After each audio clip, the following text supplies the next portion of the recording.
What's up, YouTube? It's Corey from KP Aquariums, coming at you for the first time in like 3 weeks, I think, is the last time I made a video. But, well, as most of you guys know, if you follow my channel, this fish room here is at my work. And it's been, well, turbulent to say the least over the last few weeks. And a lot of times I haven't had time and or some cases motivation to even shoot a video. So, but I haven't given up on the hobby at all. I love watching y'all's videos. Since it's been so long, I really hope somebody's going to be out there watching this video. But I do have some interesting things to show you. One cool thing that I learned real recently, check this out. And this pretty much defies the rules of most African cichlids. So, that is my breeding group of tomato haps. 4 females, look at that male. Oh, is he gorgeous. Now watch, if you look real close. See the little ones? And then if you look up here, kind of on the inside of that broken pot,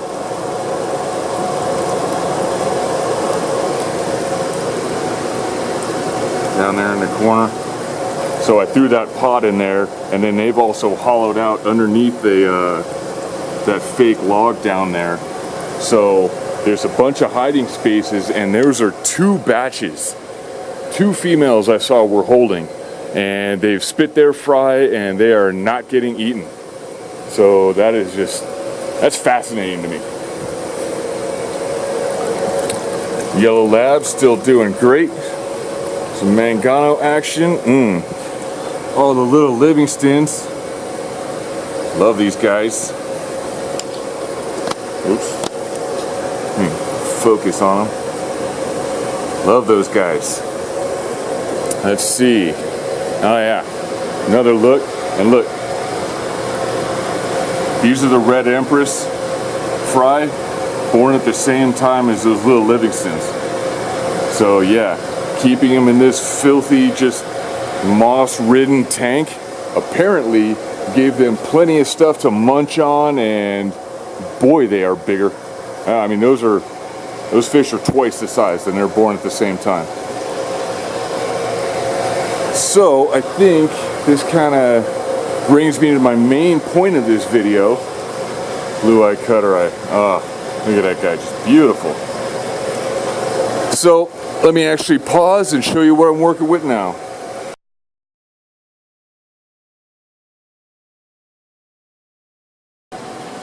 Alright, YouTube, look at that thing. You can see my shadow behind it. Look how big this thing is. 150 gallons of awesome. So, filling it up right now. I know the first thing I got to do is I'm going to have to replace, or not replace, but get a longer hose on my python, because you see it barely reaches in here. And also, I'm going to need your guys' suggestions in terms of what you think I should put in here. I know I was chatting with my man Dank Tanks. His vote is for rainbow fish. My initial feeling or inclination was rather just heavily planted. You know, lots of moss and all sorts of plants, and just like a million guppies and endlers, and just let them all interbreed and dupe, and you know, I just think that would be awesome to see like 200, you know, guppies in this tank. I think that'd be fantastic. Right now, so you see the corner weir there, so it'll overflow there, come back. I got outputs on either side. That is not hooked up at all. Soon, I don't know if you can see, that'll get hooked up. I got a 20 long down here. I think I'm going to make up some sort of a sump situation for that. But right now, I got this monster Sun down there, and you'll excuse me, I don't know what the model number of it is, but it's the 4-stage rated for 525 gallons an hour job. So it's a beast.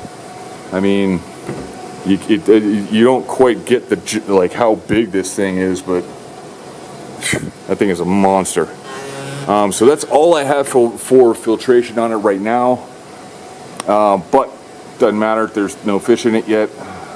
I'm gonna probably add a couple sponge filters on either side, and like I said, hook that sump up down underneath and get all that weir and center plumbing going. So super excited about this. That is gonna be awesome. Absolutely awesome. And one last thing.